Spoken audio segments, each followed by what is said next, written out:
Megastar Shakib খানের ছবিতে content ক্রিয়েটরদের presence, এই ব্যাপারটা কিন্তু আমরা আগে অনেক বেশি করে লক্ষ্য করতে পারিনি। রিসেন্টলি ব্যাপারটা হচ্ছে, এবং শুধু বাংলাদেশ ফিল্ম ইন্ডাস্ট্রি বলেই আমি বলবো না, আমাদের বলিউডেও এরকম কাজ হয়েছে যেখানে কন্টেন্ট ক্রিয়েটরদের ভীষণ গুরুত্বপূর্ণ চরিত্রে দেখতে পাওয়া গেছে। সেটা আমরা বিবিকি ভাইন্সের কথা বলি বা সেটা আমরা অন্যান্য কন্টেন্ট ক্রিয়েটরের কথাও বলি, তাদেরকে কিন্তু বড় বাজেটের ছবিতে দেখতে পাওয়া গেছে। এখন আমরা বাংলাদেশেও এই ব্যাপারটা ঘটতে দেখছি, যেটা কিন্তু একটা পজিটিভ দিক ডেফিনেটলি। আর সেটা যখন মেগাস্টার শাকিব খানের ছবি, যে কন্টেন্ট ক্রিয়েটর ইনভলভ হয়েছেন তার কাছেও এটা একটা অনেক বড় মাইলেজের জায়গা।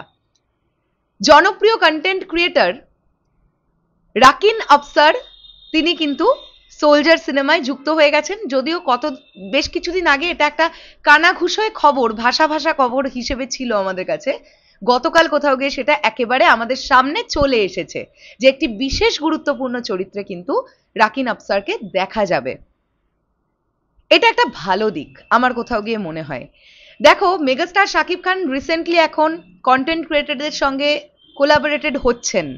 কিছুদিন আগে আমরা মিনিসোর ওই শোরুম উদ্বোধনে রাফসানদা ছোট ভাইয়ের সঙ্গে মেগাস্টার শাকিব খানের একটি ব্লগ দেখতে পেয়েছি।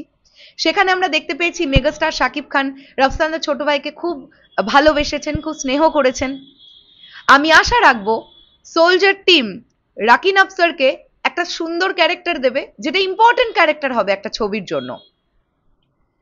কারণ প্রতিজন কন্টেন্ট ক্রিয়েটরের একটা আলাদা আলাদা ফ্যান বেজ আছে, সেটা যতটাই হোক, যত অল্পই হোক বা মিডিয়ামই হোক। আমি মনে করি যে কন্টেন্ট ক্রিয়েটর যারা আছে তাদের নির্দিষ্ট অবশ্যই অডিয়েন্স আছে যারা সেই কন্টেন্ট ক্রিয়েটরের কন্টেন্ট দেখতে পছন্দ করে। আর রাকিন আফসার তো বাংলাদেশের বেশ জনপ্রিয় একজন কন্টেন্ট ক্রিয়েটর, এটা নিয়ে তো কোনো ডাউট নেই। তাই তিনি যুক্ত হয়েছেন, এই বিষয়টা বেশ ভালো লেগেছে, বেশ ভালো লেগেছে। এখন কথাটা হচ্ছে, সোলজার সিনেমার শুট যেরকম প্ল্যানিং এ চলছিল, মাঝখানে একটু ডিলে হয়েছিল, এটা ঠিক, কিন্তু তারপরে আবার তারা এখন বোধহয় শুট করছে। রিসেন্টলিও তারা শুট করেছে, বাংলাদেশে শুট হয়েছে। থাইল্যান্ডে তারা কবে যাবে সেটা জানি না, অলরেডি আজকে 19 তারিখ হয়ে গেল।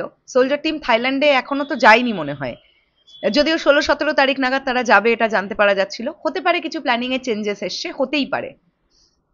মোট কথা, সোলজার সিনেমাটা নিয়ে অডিয়েন্স এক্সাইটেড এখনো অবধি আছে ডেফিনেটলি, এবং মেগাস্টার শাকিব খান এই ছবিতে নায়ক বলেই সোলজার আলোচনায় তো অবশ্যই আছে এবং আরো বেশি করে থাকবে।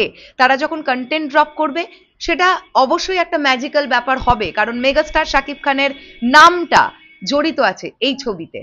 তো এই যে রাকিন আফসার সোলজার সিনেমার সঙ্গে যুক্ত হয়েছে, এই ব্যাপারটাকে তোমরা কিভাবে দেখছো সেটা অবশ্যই কমেন্ট করে জানাও। আসছি আবার খুব শিগগিরই নতুন কোনো ভিডিও নিয়ে, তাহলে এখনের জন্য টাটা।